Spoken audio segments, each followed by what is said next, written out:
नमस्कार दोस्तों, कैसे हैं आप लोग। फिर से आज आपके सामने नेक्स्ट वीडियो लेके आया हूं।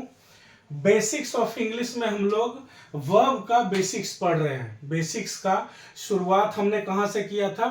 शुरुआत में हम लोगों ने पढ़ा था कि कोई भी इंग्लिश में जब हम सेंटेंस बनाते हैं तो बेसिकली किन चीज़ों की ज़रूरत पड़ती है। उस कैटेगरी में हमने पढ़ा कि सबसे पहले हमें सब्जेक्ट चाहिए, फिर ऑब्जेक्ट चाहिए, फिर वर्ब चाहिए। अब सब्जेक्ट वर्ब ऑब्जेक्ट जब मिल गया तो फिर आया कि सब्जेक्ट सिंगुलर प्लूरल होगा, ऑब्जेक्ट सिंगुलर प्लूरल होगा। मतलब जो नाउन और प्रोनाउन हमने बताया अपने वीडियो में आपको कि नाउन और प्रोनाउन ही सब्जेक्ट और ऑब्जेक्ट बनते हैं। मतलब अपनी बोलचाल की भाषा में कहें तो सब्जेक्ट या ऑब्जेक्ट ही मतलब नाउन या प्रोनाउन ही सब्जेक्ट ऑब्जेक्ट बनने का ठेकेदारी लेते हैं। मतलब नाउन और प्रोनाउन के पास ही क्षमता है, कैपेसिटी है, पावर है ऑब्जेक्ट या सब्जेक्ट बनने का। तो जब सिंगुलर प्लूरल की बात आई तो फिर हमने नंबर पढ़ा, पर्सन पढ़ा, उसके बाद फिर हमने काउंटेबल अनकाउंटेबल पढ़ा, फिर हमने फ्रेज और क्लाउज पढ़ा। उन सबको पढ़ने के बाद फिर आए कि जब हम सेंटेंस बनाते हैं तो जो हर्ट होता है, जो मेन आत्मा होता है किसी भी सेंटेंस का, किसी भी इंग्लिश के वाक्य का, वो क्या होता है, वो होता है वर्ब। तो वर्ब के बारे में आप बहुत जगह सुने होंगे, देखे होंगे, पढ़े होंगे किताबों में कि कभी मेन वर्ब बोलता है, कभी हेल्पिंग वर्ब बोलता है, कभी ट्रांजिटिव बोलता है, कभी नॉन ट्रांजिटिव या इनट्रांजिटिव बोलता है, कभी फाइनाइट बोलता है, कभी नॉन फाइनाइट या इनफाइनाइट बोलता है।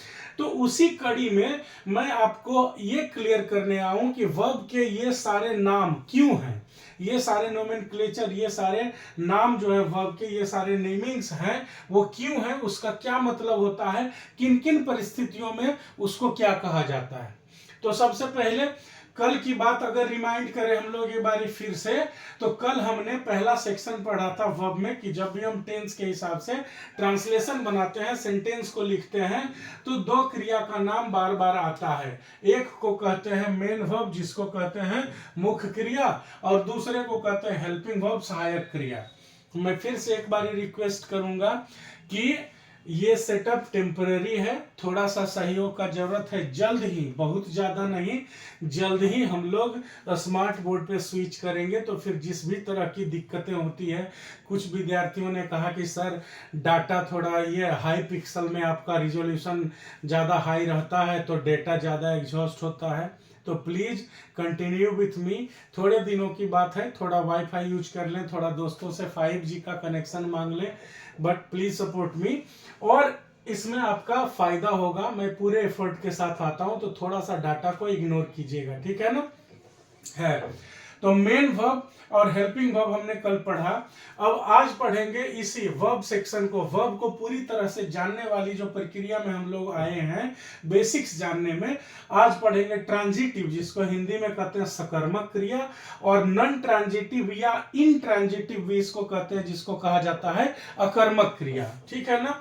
तो सकर्मक और अकर्मक, नाम से ही पता चलता है, सकर्मक माने कर्म के साथ। अब इंग्लिश वर्ड का अर्थ समझिए, ट्रांजिटिव लिखा हुआ है, ट्रांजिटिव ट्रांजिशन से बना है। ट्रांजिशन का मतलब क्या होता है कि एक ऑब्जेक्ट से दूसरे ऑब्जेक्ट में ट्रांसफर होना, इंपैक्ट का, एक तरफ से असर का, इंपैक्ट मतलब होता है असर, प्रभाव का, एक ऑब्जेक्ट से दूसरे ऑब्जेक्ट में जाना, वो ट्रांजिशन कहलाता है। तो जहां पे ऑब्जेक्ट रहेगा सकर्मक, कर्म के साथ, जहां पे कर्म रहेगा वो सकर्मक कहलाएगा, और जहां पे कर्म नहीं रहेगा वो अकर्मक कहलाएगा। अब डिटेल में ऐसे समझिए कि सकर्मक और अकर्मक जो क्रिया होती है वो एक्चुअली कौन सी क्रिया है, वो मुख्य क्रिया ही है, मेन वर्ब ही है। ट्रांजिटिव और नॉन ट्रांजिटिव जो नेचर होता है, जो लक्षण होता है, जो नाम पड़ा है, वो किसका नाम है, मुख्य क्रिया, जो मेन वर्ब है उसी का ही एक और नाम है ट्रांजिटिव और नॉन ट्रांजिटिव या इंट्रांजिटिव। तो वह मुख्य क्रिया, वह मेन वर्ब जिसके साथ ऑब्जेक्ट का भी यूज किया गया हो, तो उसे हम कहते हैं ट्रांजिटिव। वह मुख्य क्रिया जिसके साथ ऑब्जेक्ट का यूज हुआ हो, सेंटेंस में उसके साथ उसका ऑब्जेक्ट उसको मिला हुआ हो, तो उसको हम कहते हैं ट्रांजिटिव माने सकर्मक। और वह मुख्य क्रिया जिसके साथ ऑब्जेक्ट नहीं लगाया गया है उसको हम कहते हैं अकर्मक, यानी कि नॉन ट्रांजिटिव या इंट्रांजिटिव। तो जो ट्रांजिटिव और नॉन ट्रांजिटिव है वो है क्या, ये एक्चुअली मेन वर्ब ही है, मुख्य क्रिया ही है, लेकिन थोड़ा सा अलग क्या चीज में होता है, तो दोनों को अलग अलग नाम किस बात पे दिया गया, नहीं, जैसे क्या होता है कि दोनों जो है व्यक्ति पुरुष, एक शादीशुदा हो गया और एक अनमैरिड हो गया, माने एक के साथ पत्नी है और एक के साथ पत्नी नहीं है, तो जिसके साथ पत्नी होती है उसको शादीशुदा बोलते हैं और जिसके साथ पत्नी नहीं होती है उसको कुंवारा बोलते हैं। आदमी तो दोनों होता है, मर्द तो दोनों होता है, माने मैस्कुलिन जेंडर तो दोनों होता है, लेकिन अगर पत्नी आ गई तो पत्नी के साथ वो शादीशुदा कहला जाता है और जिसके पास पत्नी नहीं है उसको हम कुंवारा कहते हैं। तो इसी तरह से समझिए कि दोनों है मुख्य क्रिया ही, मेन वर्ब ही है दोनों, लेकिन इसके साथ ऑब्जेक्ट रहेगा तब इसको कहते हैं सकर्मक, और इसके साथ ऑब्जेक्ट नहीं होता है तो इसका नाम पड़ जाता है अकर्मक। सकर्मक माने ट्रांजिटिव, अकर्मक माने इंट्रांजिटिव चाहे नॉन ट्रांजिटिव। अब आप 4 एग्जांपल्स को देखिए। राम इज प्लेइंग फुटबॉल, इसमें खेलना जो मुख्य क्रिया है इसके साथ इसका ऑब्जेक्ट फुटबॉल साथ में लिखा हुआ है, क्या खेल रहा है तो फुटबॉल खेल रहा है। यहाँ पे है सी वाज ईटिंग मैंगोज, वह क्या खा रही थी तो आम खा रही थी। यहाँ है Mohan is singing a song, Mohan क्या गा रहा है तो गाना गा रहा है। अब इन्हीं एग्जाम्पल्स को अकर्मक वाले में देखो, यहां पे लिखा हुआ है राम इज प्लेइंग, क्या खेल रहा है ये पता नहीं है, मतलब ये जो खेलना वर्ब है वो किसी में इसका फेज का ट्रांसफर, इसके इंपैक्ट का प्रभाव का ट्रांसफर नहीं हुआ, मतलब ये जो काम है ये किस पे लिख किया जा रहा है, ये सब्जेक्ट जो है इस काम को पूरा करने के लिए किसका यूज कर रहा है उसी को ना ऑब्जेक्ट कहते हैं। मतलब object is missing from this statement, यहां पे ऑब्जेक्ट है ही नहीं। वहां भी है मोहन इज सिंगिंग, ऑब्जेक्ट है ही नहीं। फिर यहां है शी वाज ईटिंग, यहां भी ऑब्जेक्ट है ही नहीं। तो सेम यहां पे मैंने क्या कहा भी आपको कि अपने जीवन से समझिए इसको, कि यहां पे सेम खेलना जो मुख्य क्रिया है, मेन वर्ब है, इसके साथ इसकी पत्नी मिली हुई है फुटबॉल, तो इसको हम कहते हैं सकर्मक, मतलब इसके साथ कर्म है। और यहां पे यही प्लेइंग है, इसके साथ इसकी पत्नी नहीं मिली है, बेचारा कवारा कहलाएगा, माने अकर्मक। कर्म के साथ कर्म के बिना, कर्म के बिना अकर्मक, अ माने नहीं होता है, इनट्रांजिटिव या नॉन ट्रांजिटिव माने ट्रांजिशन जिसमें नहीं होता है, एक फेज से दूसरा फेज में इंपैक्ट प्रभाव जो है वो कर्ता से कर्म में नहीं जाता है, माने जा रहा होता है लेकिन यहां दिखाने के लिए कर्म होता नहीं है। तो जहां पे कर्म यानी कि ऑब्जेक्ट नहीं रहेगा उसको कहेंगे नॉन ट्रांजिटिव, और जहां पे कर्म यानी कि ऑब्जेक्ट रहेगा उसको कहेंगे ट्रांजिटिव। ठीक है ना। तो इन दोनों एग्जाम्पल से आप आसानी से एक बात डिडक्ट कर सकते हो, एक चीज का अंदाजा लगा सकते हो, एक चीज समझ सकते हो, क्या कि मेन वर्ब दोनों ही होते हैं, ट्रांजिटिव भी और नॉन ट्रांजिटिव भी, दोनों ही मेन वर्ब भी होते हैं, लेकिन अंतर क्या होता है, एक के साथ ऑब्जेक्ट होता है, एक के साथ ऑब्जेक्ट नहीं होता है। मतलब क्या हुआ, इससे क्या सीख मिली हमें, हमने ये सीखा कि अगर कोई वर्ब है इसके साथ ऑब्जेक्ट हम लगा दिए तो ये हो जाएगा ट्रांजिटिव, अगर हम ऑब्जेक्ट हटा लिए तो ये हो जाएगा नॉन ट्रांजिटिव या इनट्रांजिटिव। मतलब क्या है, जितने भी मेन वर्ब है, जितनी भी मुख्य क्रियाएं हैं वो सब में दोनों लक्षण हो सकता है। अगर आप उसको ऑब्जेक्ट दीजिएगा, उसको ऑब्जेक्ट मिलेगा सेंटेंस में तो वो सकर्मक कहलाएगा, ट्रांजिटिव कहलाएगा। ऑब्जेक्ट अगर उसको नहीं मिलेगा तो वो अकर्मक या नॉन ट्रांजिटिव कहलाएगा। तीनों एग्जांपल आपके सामने है। राम इज प्लेइंग फुटबॉल, तो यहाँ पे ये जो मुख्य क्रिया है प्ले, खेलना, ये हो गया सकर्मक, और खाली लिख दिए राम इज प्लेइंग तो वहां वही क्रिया है खेलना, लेकिन वो हो गया अकर्मक। क्लियर है। तो वही बात यहां पे लिखा हुआ है कि इससे हमें एक बात तो साफ समझ में आती है, क्या कि लगभग सारी मुख्य क्रियाएं दोनों गुणों वाले होते हैं, वो सकर्मक भी होते हैं और अकर्मक भी होते हैं, लेकिन अंतर क्या होता है, ऑब्जेक्ट लगा दिए, कर्म सप्लाई किए, तो हो गया सकर्मक, कर्म अप्लाई कर लिए तो हो गया अकर्मक। सेम मेन वर्ब में दोनों नेचर पाया जा सकता है। डिपेंड करता है, निर्भर इस बात पे करता है कि आप उसके साथ ऑब्जेक्ट लगा रहे हो कि नहीं लगा रहे हो। लेकिन इसमें भी एक नोट है, ये क्या कहता है, ये कहता है कि कुछ ऐसे मुख्य क्रिया हैं, कुछ ऐसे मेन वर्ब हैं, जैसे हंसना, रोना, दौड़ना, कूदना, चलना, तैरना, मरना, सोना, ये सब जो है ये हमेशा नॉन ट्रांजिटिव कैटेगरी में ही रहता है, इन ट्रांजिटिव कैटेगरी में ही हमेशा रहता है। क्यों? क्योंकि हंसना, रोना, दौड़ना, कूदना, चलना, तैरना, फांदना जो है वो जो सब्जेक्ट पे बीत रहा होता है वो काम, मतलब जो सब्जेक्ट उसको कर रहा होता है वो खुद ऑब्जेक्ट भी रहता है। आप ही सोचो कि आप दौड़ रहे हो, तो दौड़ना तो आप ही के ऊपर लागू हो रहा है ना। कोई मर रहा है तो मरना उसी के ऊपर लागू हुआ, कोई गिरा तो गिरना उसी के ऊपर लागू हुआ, कोई हंस रहा है तो हंसना उसी के ऊपर लागू हुआ।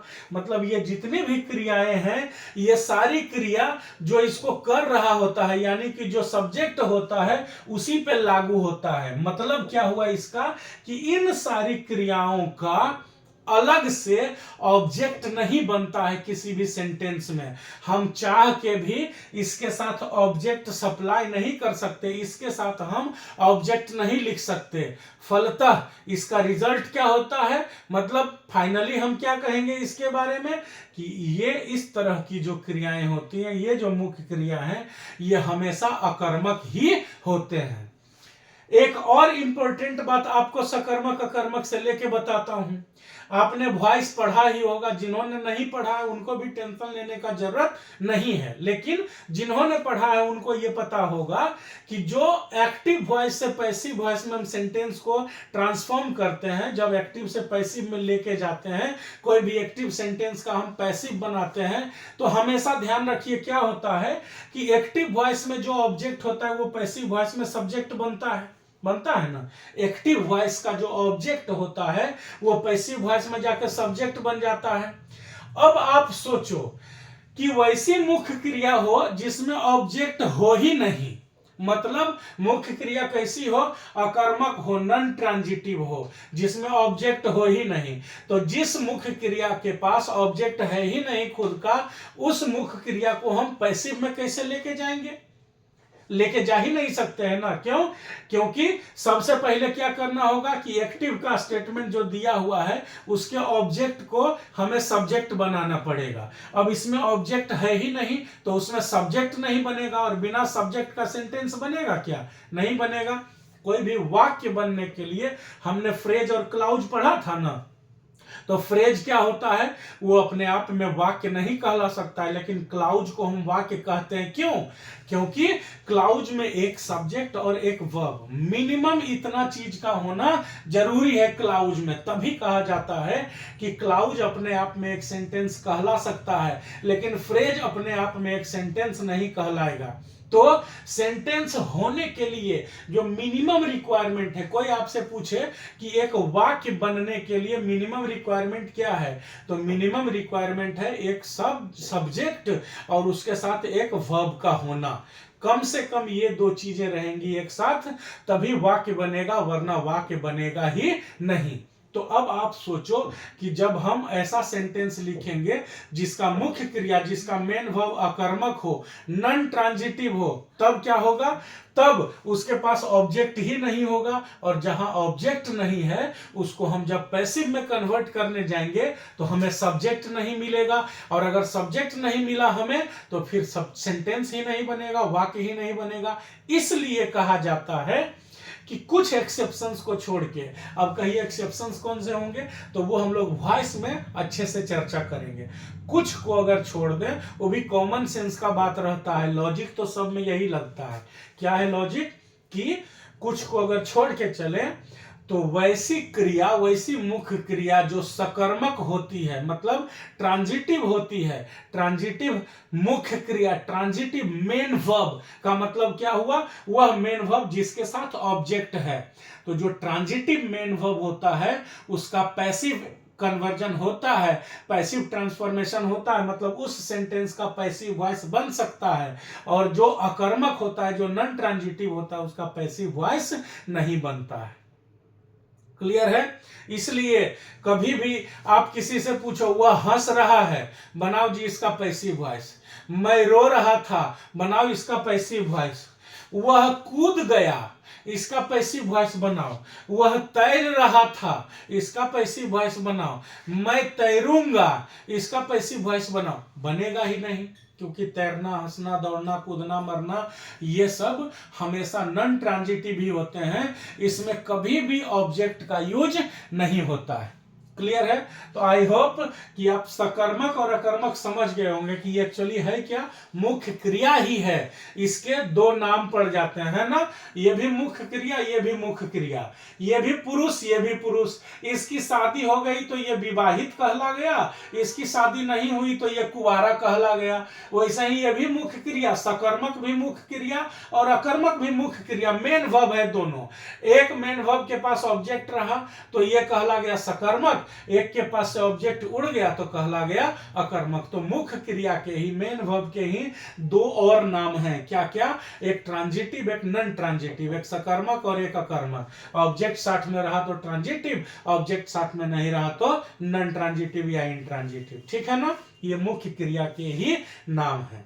अब अगले सेशन में मैं आपको बताऊंगा कि फाइनाइट्स और नॉन फाइनाइट्स क्या होते हैं, क्यों बना है फाइनाइट्स और नॉन फाइनाइट्स, और फिर नॉन फाइनाइट्स का जो तीन कैटेगरी होता है, जेरंड वाला, पार्टिसिपल वाला और इन्फिनिटिव वाला, वो क्या है, क्या यूज होता है उसमें, वर्ब कैसे नाउन के तरह बिहेव करने लगता है, ये सारा उस सेक्शन में होगा। तो तीसरा ए के बाद बी और बी के बाद जो सी सेक्शन आएगा हमारा, वो नेक्स्ट वीडियो में आएगा। उसमें रहेगा फाइनाइट और नॉन फाइनाइट, तब जाके वर्ब का बेसिक्स क्लियर होगा और फिर तब हम अगले चैप्टर की ओर बढ़ेंगे। ठीक है ना? क्लियर है? तब तक के लिए आप बढ़िया से पढ़ते रहिए, और मैं वर्ड मीनिंग भी देता हूं। मैं आपको बताना चाहूंगा, जिन्होंने नहीं देखा है उनके लिए, या जो देख रहे हैं उनके लिए भी, कि जो हमारा YouTube चैनल है उस पे जो शॉर्ट्स में डालता हूं, तो उस पे मैंने सोचा कि वर्ड मीनिंग का भी एक पिक्चर लेके या 1 मिनट में वर्ड मीनिंग 10, 15, 20 को लिख के और 1 मिनट में ही डाल दूं, ताकि आप आसानी से उसको रोक के देख भी सको, न ज्यादा डाटा लगे न ज्यादा टाइम लगे। ठीक है ना? तो वर्ड मीनिंग मैं लिखता हूं, अभी भी जाएगा दूसरा वीडियो आपके साथ पैरेलली जाएगा। मैंने कहा था कि वर्ड मीनिंग भी डेली करना है, तो फिर से मैं एनडीए का अभी सीरीज चला रहा हूं। कल भी एनडीए का 2024-1 का था, आज भी एनडीए का प्रीवियस ईयर वर्ड रहेगा। वर्ड लिखूंगा, वर्ड का के साथ में जितने भी ऑप्शंस होंगे सब लिखूंगा, सबका मीनिंग भी साथ में लिखूंगा। तो आप प्लीज वर्ड्स वाले वीडियो को भी देखिए, ताकि आपका वोकेबुलरी भी इंप्रूव करते जाए पैरेलली। ठीक है ना? मेहनत करने से पीछे नहीं हटना है, आज नहीं तो कल सफलता तो मेहनत के बाद ही मिलेगी। इसलिए, और बाकी सुविधाओं के लिए मुझे माफ कीजिएगा। जितनी सुविधा मुझसे बन पड़ रही है मैं आपको प्रोवाइड करता हूं, अभी सपोर्ट कीजिए, आपके सपोर्ट की जरूरत है। फिर जल्द ही हम लोग हर उस सुविधा के साथ आएंगे जो हमारी पढ़ाई को और बेहतर बना सके। हालांकि बेहतर पढ़ाई का जो एब्स्ट्रैक्ट है, जो सार है, वो तो मैं यहाँ पे निकाल के दे ही रहा हूं। मैं और भी प्रयत्न लगाऊंगा। तब तक के लिए ऑल द बेस्ट।